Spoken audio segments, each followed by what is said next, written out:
Happy New Year's, guys, and welcome back to my channel, or welcome here if you're new. I'm Katie and we're going to be talking about my 2019 favorites. It is now 2020. Let's talk about my previous favorites from the year that we've just left behind. I realized for these next few categories, it's going to look like I'm sponsored by Makeup Revolution. I'm not. I'm just a huge fan of their products, like a massive fan. So the foundations I'm going to talk about are both by Makeup Revolution. The original one is the Conceal and Define. I have loved this foundation the whole of 2019. I think it's really good. It comes in a ridiculous amount of shade ranges now. It's awesome. I love the doe foot applicator. A lot of people didn't like that. I was a huge fan of this.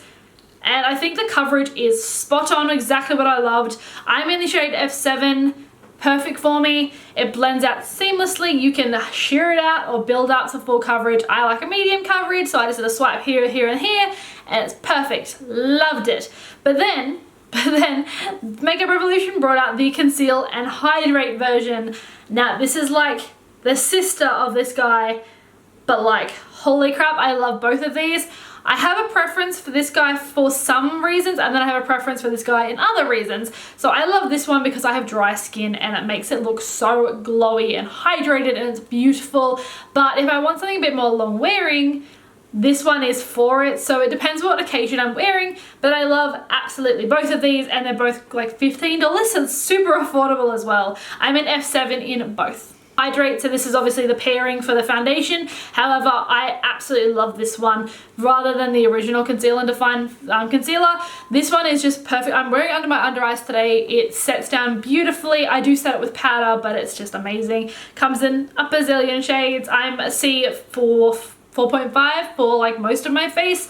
Love this. It does not crack, dry down weird, or just like smudge off. It lasts pretty long. Now, a product I have consistently used throughout 2019 and will absolutely use this year as well, is the NARS Soft Matte Focus Concealer. I'm in the shade Light 2.5, which is Creme Brulee. I have seriously made a dent in this guy. I'm obsessed. I don't need to set it. It lasts really well all day, and it fades well, so it doesn't like have like a patchness to it. It just fades seamlessly. Powders, I have two. They're both powders but different categories. So the pressed powder, I think this was in like my last year's favorite as well. It's still a favorite. It is the Australis Fresh and Flawless pressed powder. I'm in the shade Nude. I have multiple backups of this. It's a compact, comes like this. Love it. It just sets down my foundation really well. It lasts really long, and it just gives you that stuck on my face feel, which for longevity reasons is really good. Now, to reduce my smile lines and my under eye wrinkly weirdness that I have going on, I am a massive fan of the Juvia's Place I Am Magic setting powder in White Sands. This is obviously the one designed for paler people like myself, and freaking love it. Really, really like it. It just blends into your skin. Obsessed with this powder, and it's really cute packaging. Onto bronzers. I use multiple bronzers throughout the year. It's quite hard for me to do the next few categories, like blush, bronzer, highlight, because I use so much variety, and I love changing it up from like stacks to like creams and everything. So the ones I consistently go back to is this guy from Maybelline City Bronzer. I have the shade Medium Cool. As it states, this is a cool tone bronzer. I'm a paler person, so this generally works really well for me when I'm very pale. If the occasion calls and I have self tanner, not this one, but I really like this one. It's affordable. It smells freakishly nice. I don't know what scent it is, but it smells good. Yeah, I just think it's not an amazing bronzer, but it does the job really well without looking muddy, cakey, or ugh. Onto blush. I've literally just done this makeup look using quite a few of these products actually. This is the Mecca Cosmetica Hydrous Cheek Tint in Illuminating Balm. This is the shade Blossom, I think it is. So it's like a little duo here. So it's got a highlighter on one side and a blush on the other side. I am freaking obsessed with this blush. It's what I have on right now. And as you can see, my skin looks so dewy and like hydrated, and I'm obsessed with this look this year. I have dry skin, so anything hydrating, kind of freaking love it.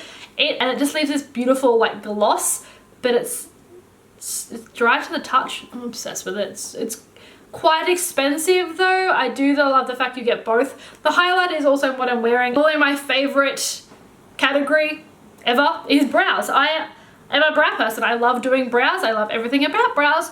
And I found this most affordable duo ever for brows is these two products here. I will talk about the brow gel slash plumper I have been using probably for 1.5 years now, and I'm obsessed with it. Is the W7, the Queen of Brows Majestic Brow Mascara. I'm currently using the blonde shade, but I do have the brunette for when I do a full glam look. It's really heavy.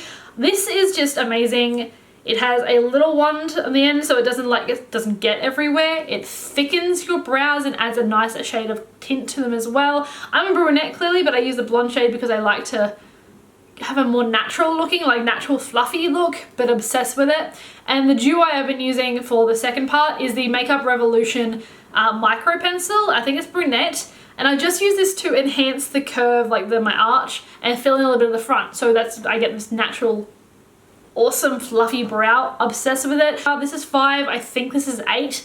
Very, very good together. Obsessed with these. Icon Cosmetics lashes. Now they are 100% handmade. I think they're also vegan. I won't quote me on that, but I will link the website. They are freaking affordable. They do a variety. My favorite this year have been Tallulah, which is like a ridiculously fluffy, dramatic lash, which is great for any Instagram look. And this one here, oh no, it's rubbed off. But it's like this beautiful, fluffy, but like I'm naturally freaking gorgeous lashes. I got these, I got a crap ton on sale when they were $3 per lash. So I got like a dozen and they will last me forever. I use them multiple times, just clean them in between, and they work great. And I will always support an Australian owned brand. So that's really good. Now on to probably the hardest category for me to talk about, because I just couldn't decide, because I love eyeshadow palettes so much, like so much. I have ridiculous amounts of eyeshadow palettes. 2019 was the year of this palette right here. This is the Morphe James Charles palette. I absolutely respect that he made a stunning palette. Like this is just a colorful, beautiful array. You've got your wearable shades up here and then your fun, fantastic shades down here. And I have used this in a ridiculous amount of makeup looks throughout 2019. I think the quality and the price are very, very good. Wearable palette that I use way more often. I didn't think I would like this palette. Like I just keep going back to it. I'm like, this is really good. I don't know why I don't use it. It is the Urban Decay Born to Run eyeshadow palette. To me, it doesn't even be like, this is amazing. No, it doesn't look like that to me. It's like, meh. But then I'm like, why do I keep using it? Because it's just got every look I can possibly want for a more natural day. And even like pops of color. You got your bright oranges and you got some greens and purples. It's just got everything in it. I've already shattered mine, which is really freaking annoying, but I love it. It's very underrated, and I do recommend you get this if you're like, want a staple eyeshadow palette. Aside from my James Charles palette, Juvia's Place has overrun my entire collection for 2019. I have bought a ridiculous amount of eyeshadow palettes. They're like, this is just 3 that I just consistently use. I have like 6 more or whatever in my drawer. The ones I have been loving the most are the Masquerade Mini, the Festival, and the Zulu palette.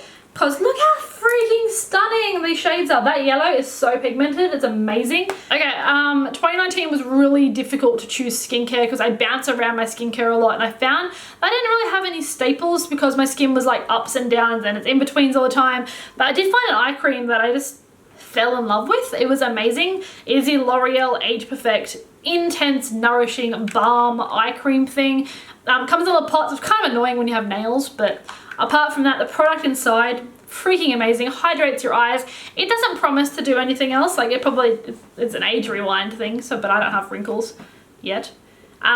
It just hydrates my under eyes really well. It applies super well under makeup. It got it on Capital Cosmetics. I think this retails on like Priceline for like $30. You buy it on $16.95 on Capital Cosmetics. So I will link that below. This is the Nutriu, I can't really pronounce this. This is the Detoxifying Enzymatic Radiance Mask with papaya, manuka honey, and cranberry. Now this, if you have really sensitive skin, run away from this product because it is like a chemical exfoliant that like leaves you super red. So I use this probably twice a week because I have very congested skin. I leave it on for 5 minutes max. It actually only recommends you put it on for like 2 minutes. 5 minutes just to really get into my skin. And then it just exfoliates everything. It kills all the dead things off your face. It's amazing. It does tickle / burn, I guess, like depending on how long you leave it on. But you leave left with super smooth, less congested skin, which is what I'm after, and I do recommend it. On sale right now for like $6. We're done with the more traditional Beauty Guru favorites. We're going to talk about the favorite things of my 2019. So I have found plants. I am now a plant mum. I'm a massive plant mum. I will do a little plant tour around to show you my favorites. So this guy here he's got a lily in it. It is a peace lily. I love this guy. He started off so small. He's come out so pretty. Obsessed with him. He's finally got his first lily erupting. He's taken like 9 months for him to do that. Obsessed with him. I have this little guy who's recovering. He was a bit burnt from the sun. And I have this little guy who dies very frequently but then comes back to life. Let's do a little mini tour of my favorite ones. I will take you around. This guy here is my Monstera, and he is the prettiest thing I own. This leaf right here has just come through. He's stunning. He started off like with just these things on it, and there's another one coming up here. There's another one. My peperodia, I can't pronounce anything. It's a pilia. Let's go with that.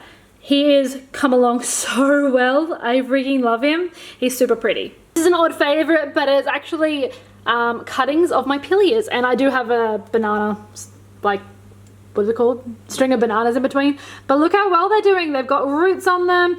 They're going really cute in this as well, and I'm just obsessed with them. I love how they look. Okay, so those were my secret obsessions. I'm obsessed with plants. I have an entire like little balcony garden going on with some herbs and some cucumbers and things that die and come back to life all the time. But those were my 2019 favorites. I hope you liked them. 2019 had some ups and downs, but let's start fresh with a new decade of 2020.